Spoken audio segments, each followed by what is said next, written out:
तो चलो बच्चों स्टार्ट करते हैं आपका सेकंड लॉ ऑफ मोशन आज। ठीक है, तो आज अपने पढ़ेंगे सेकंड लॉ ऑफ मोशन।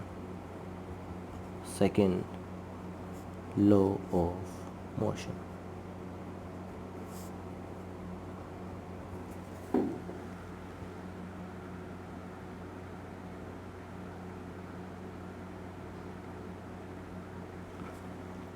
देखो सेकंड लॉ ऑफ मोशन क्या कहता है। ठीक है, तो सबसे पहले इसकी डेफिनेशन लिख देते हैं। ठीक है, देखो सिंपल डेफिनेशन अगर मान ले बात, पहले दोनों ही लिख देता हूँ आपको। ठीक है, दोनों के मतलब समझा दूंगा।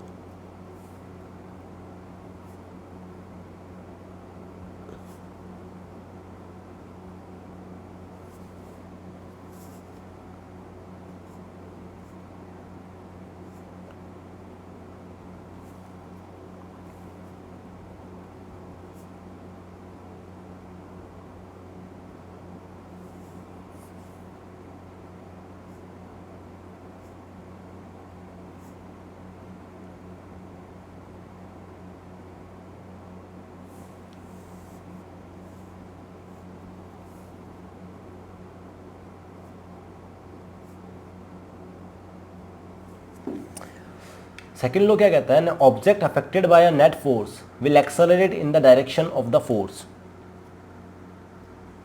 चलिए इसको एक बार के लिए छोड़ते हैं और अपने जो नॉर्मल जो है सेकेंड लॉ वो क्या कहता है वो देखिए। सेकेंड लॉ ऑफ मोशन, ये न्यूटन्स का जो मोशन का है वो लॉ है। देखिए आपको याद करना है, आप ये याद कर सकते हैं। ठीक है, क्या है, the rate of change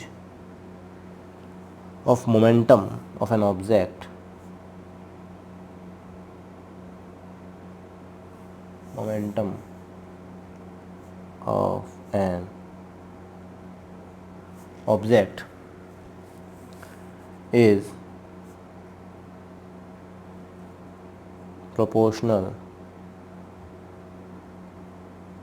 proportional to the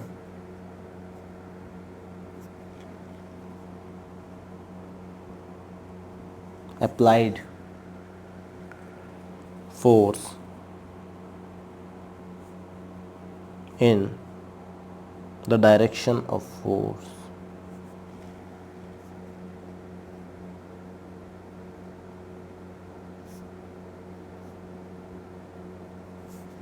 ठीक है, तो आप इसको ध्यान दीजिए कि the rate of change of momentum of an object is proportional to the applied force in the direction of force. ठीक है, तो ये कहता है कि आपका जो फोर्स होता है, ठीक है, अप्लाइड फोर्स जो है is directly proportional to change in momentum.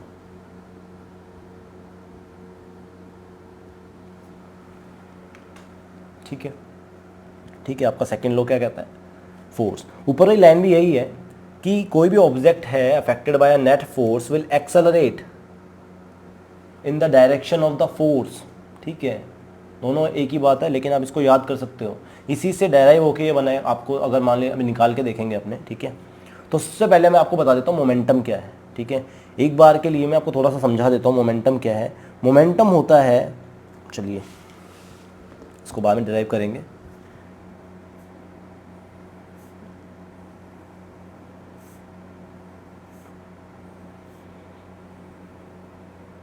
आप खुद बताना कि क्या इससे ये निकल के आया। ठीक है, ये जो चीज़ है क्या इससे निकल के आई थी। ठीक है, और अब अपने सीखते हैं मोमेंटम पहले। ठीक है,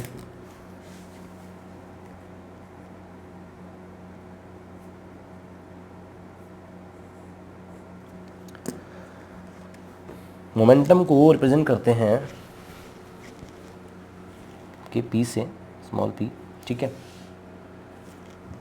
तो मोमेंटम क्या होता है, देखिए मोमेंटम की डेफिनेशन सीधी सी बात यह है कि the product of its mass and velocity. किसी भी ऑब्जेक्ट का जो मोमेंटम होता है वो क्या होता है, उसी ऑब्जेक्ट के मास और वो किस वेलोसिटी से मूव कर रहा है उनका प्रोडक्ट होता है, उनका मल्टीप्लिकेशन होता है। आप देखो क्या है, देखिए momentum is equal to mass into velocity.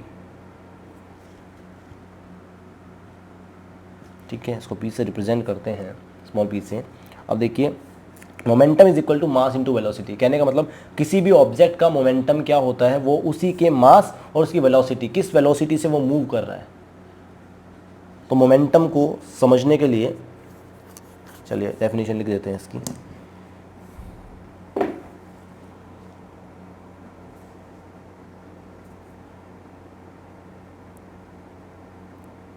The momentum of an object is the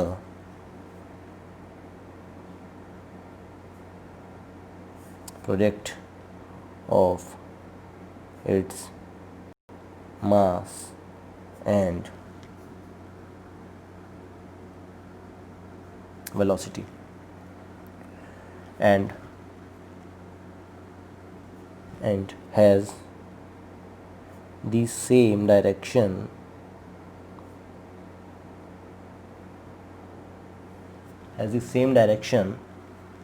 as that of the velocity।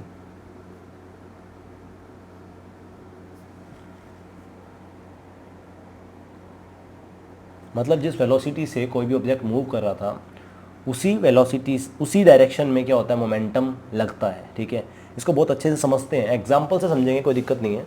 अभी इनको अप्लाई करके दिखाता हूँ आपको। ठीक है, जो चीज़ अपनों ने पढ़ी है। क्लियर? अब देखिए मोमेंटम को समझो पहले। ठीक है, कि मोमेंटम क्या चीज़ क्या है। ठीक है, तो देखो बेटा, मास और वेलोसिटी का प्रोडक्ट कैसे, उसके बाद में इसी को अप्लाई करके सीखेंगे बाद में।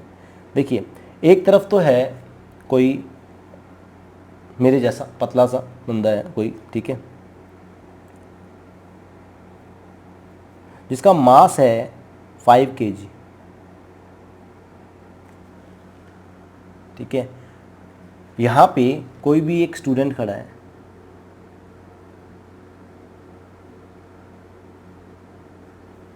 ठीक है, ये स्टूडेंट है आपका, कोई स्टूडेंट है, और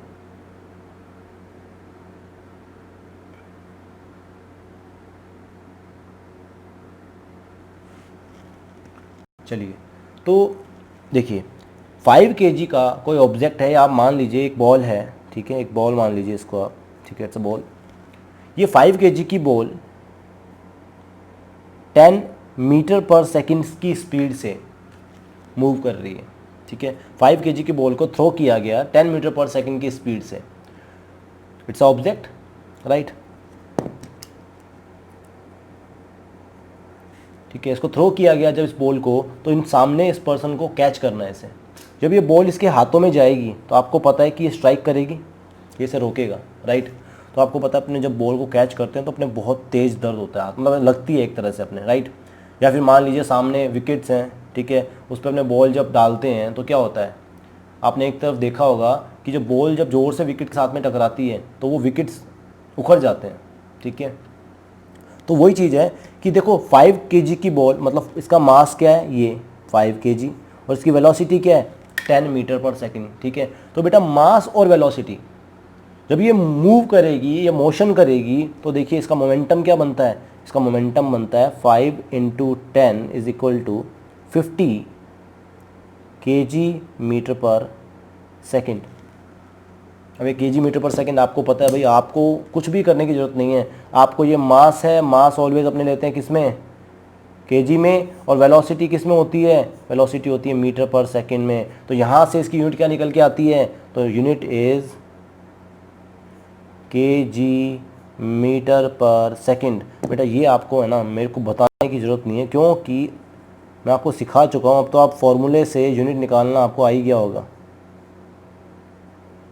स्टैंडर्ड यूनिट याद रखो 4-5 मास और इनकी। तो मास होता है kg, वेलोसिटी आपको पता ही है, आपने सीख के आए हैं मीटर पर सेकंड में, बस। तो यूनिट हो गई kg मीटर पर सेकंड। ठीक है,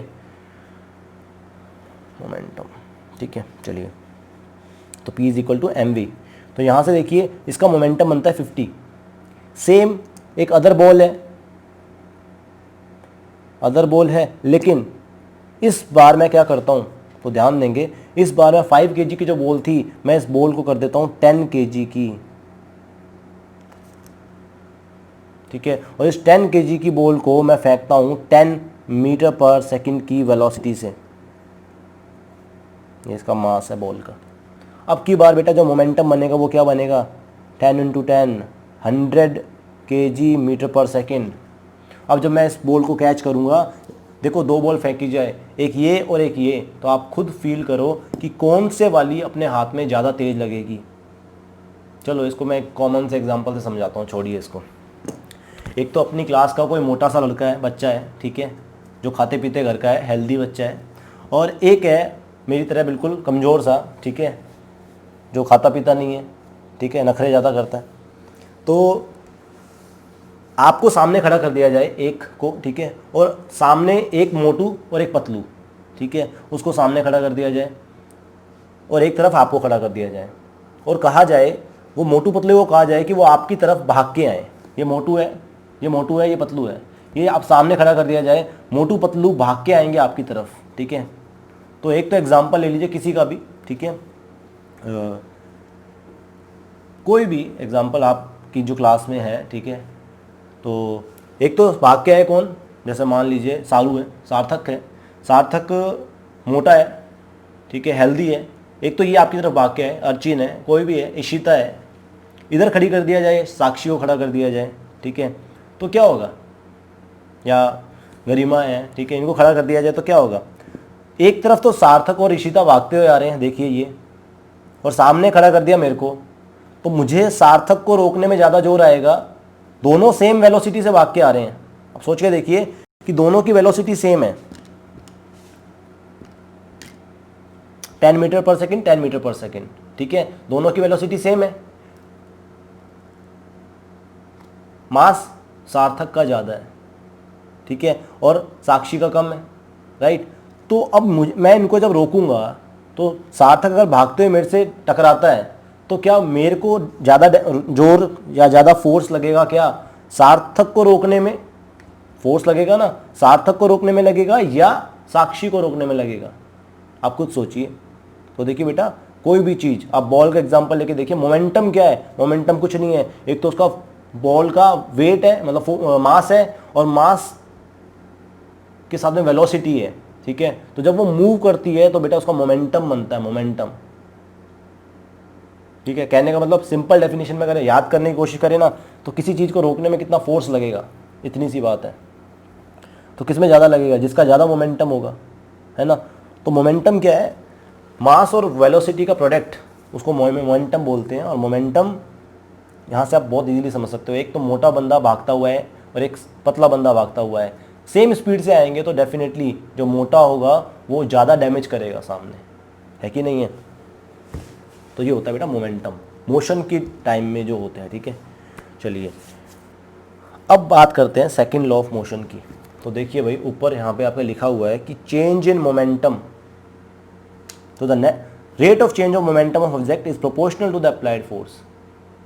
एक बॉल थी 0 पे रखी हुई है फुटबॉल, या चलिए मान लीजिए फुटबॉल है, 5 की स्पीड से मूव कर रही है, मैं उसके पीछे से किक लगाता हूँ तो बेटा उसका अंदर क्या होता है, उसके वेलोसिटी में चेंज आएगा कि नहीं आएगा। देखिए मास कांस्टेंट है, बॉल का मास नहीं चेंज होगा, आपका मास चेंज नहीं होता है, ठीक है, मास कांस्टेंट रहता है आपका। जब मैं उसको किक कर रहा हूँ तो पहले वो बहुत स्लो स्पीड से चल रही थी, लेकिन जैसे ही मैंने उसको किक किया तो मैं जिस डायरेक्शन में फोर्स लगाता हूँ उसी डायरेक्शन में वो एक्सेलरेट होती है कि नहीं होती, वो उसका जो वेलोसिटी है वो चेंज हो जाता है कि नहीं हो जाता। यहाँ देखिए ये वही लिखा हुआ है, ठीक है, कि an object affected by a net force. देखिए समझिए, यहीं पे समझ लीजिए, कोई बात नहीं। एक ऑब्जेक्ट है, एक बॉल है, ये चल रही है इनिशियल वेलोसिटी u से। u कितनी वेलोसिटी है इसकी वेलोसिटी है मान लीजिए 3।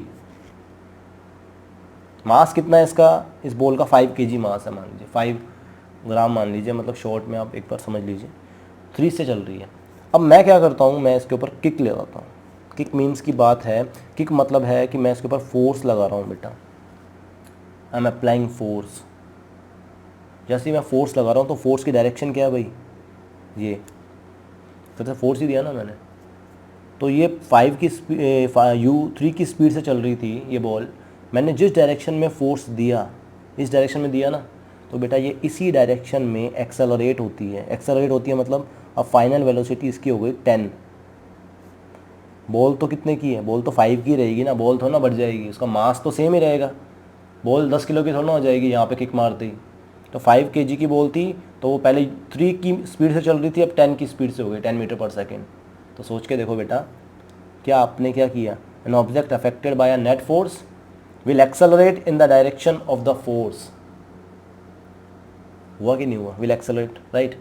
इसी को आप यहाँ देख लो, क्या the rate of change of momentum of an object is proportional to the applied force in the direction of force, in the direction of force, change in the momentum. देखो बेटा सिंपल सी बात है, मतलब कि फोर्स की value निकालनी है ना, तो कैसे निकलेगी, तो ये तो सीधा बोल रहा है will accelerate in the direction of force. मैंने आपको बताया ही था force is equal to M A, ये तो आपको पता ही है, एम ए मास और एक्सेलरेशन। एक्सेलरेशन देखो बेटा U3 था, यहाँ पे 10 हो गया, क्या एक्सेलरेट नहीं हुआ, अरे वेलोसिटी, अरे चेंज हुई है, वेलोसिटी चेंज है मतलब एक्सेलरेशन है। तो इसी को, इसी फॉर्मूले को अपने को फाइंड करना है यहाँ पे, ठीक है, इससे, क्योंकि जो फोर्स होता है वो चेंज इन मोमेंटम होता है। मोमेंटम देखो, mass into velocity, 5 into 3 15, momentum 5 into 10 50, कहाँ 15 कहाँ 50, 15 से 50 हुआ ना, तो चेंज इन मोमेंटम। अब ये चेंज इन मोमेंटम जो है ना, अगर अपने को मिल गया, इसकी वैल्यू पता चल गई, तो अपने को ये पता चल जाएगा कि अपने ने कितना फोर्स दिया था, कितना फोर्स दिया था अपनों ने इसको, ठीक है। तो चलिए नेक्स्ट पेज पे सीखते हैं आपका ये,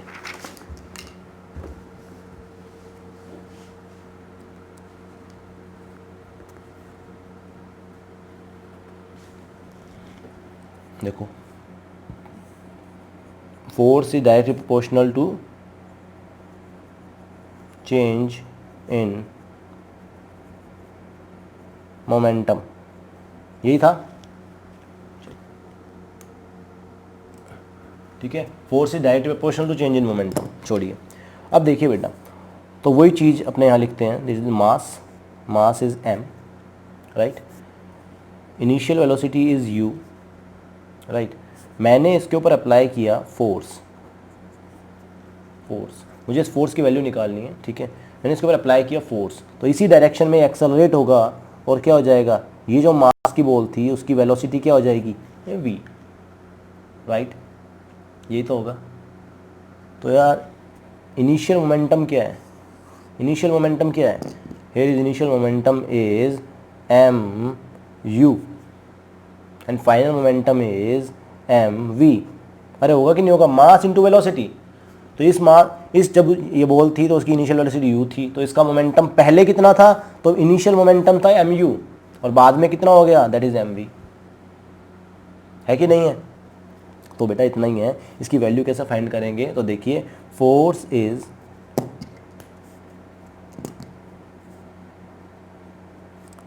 is directly proportional to change in momentum, the rate of change in momentum.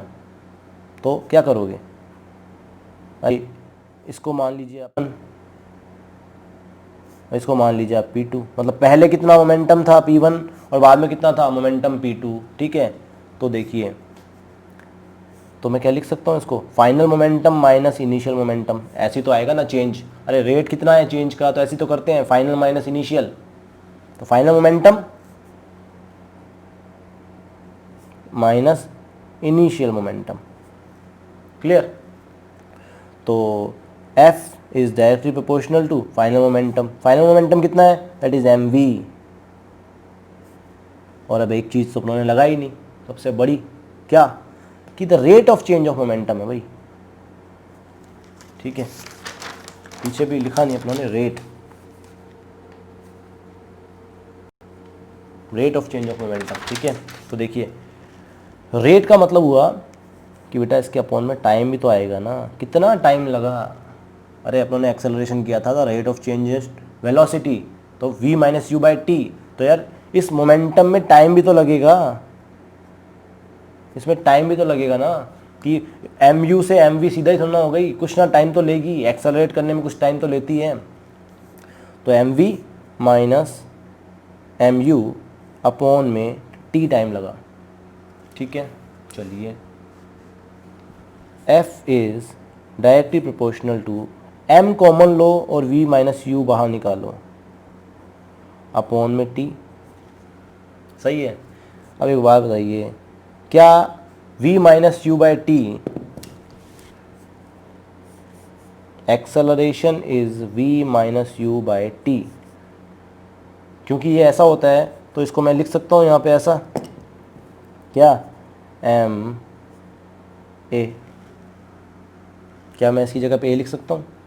क्यों? क्योंकि यहाँ पे ये है, राइट। चलिए हो सकता है ना। अब देखिए, तो f is direct proportional to M A. बेटा जब भी इस प्रोपोर्शनल का साइन हटता है तो एक कांस्टेंट आता है और वो कांस्टेंट है k, ठीक है, k M A, k is a constant, ठीक है। अब k की वैल्यू होती है 1, अब ये मान लीजिए बिकॉज k इज 1, ठीक है, इट्स अ कांस्टेंट, तो k की वैल्यू 1 होती है, तो जब हो जाएगा ये क्या एम ए, ठीक है। तो f is equal to M A, right. ये हो गया अपना प्रूव, क्या कि rate of change of momentum क्या होता है, फोर्स के डायरेक्टली प्रोपोर्शनल होता है। जितना ज़्यादा मोमेंटम में चेंज आएगा उतना ही ज़्यादा फोर्स। भाई सिंपल सी बात है, 5 की स्पीड से बॉल चल रही है, मैं उसको थोड़ा सा किक करूँगा 10 की स्पीड से हो जाएगी, राइट। थोड़ा सा किक करूँगा मतलब मैंने थोड़ा फोर्स दिया तो थोड़ा चेंज है मोमेंटम में, और अगर मुझे ज़्यादा करना है, मुझे बहुत तेज़ करना है, तो मुझे बहुत तेज़ किक करना पड़ेगा, मुझे बहुत ज़्यादा फोर्स देना पड़ेगा, है कि नहीं है। तो ये है बेटा आपका क्या, second law of motion. Clear?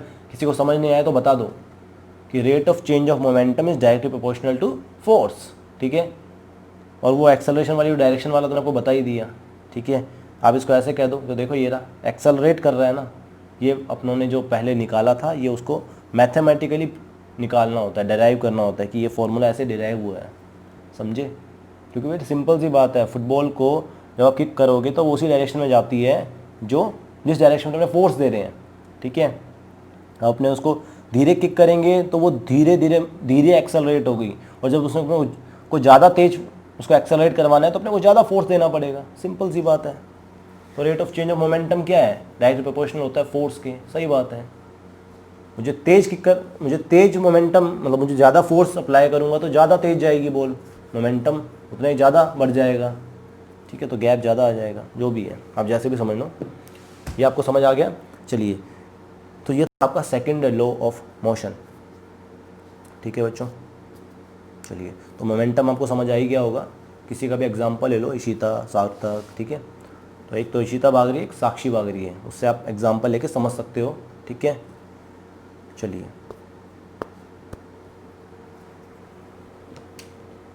ये हो गया आपका सेकंड लॉ। अब आगे करेंगे बेटा थर्ड लॉ ऑफ मोशन, ठीक है। चलिए।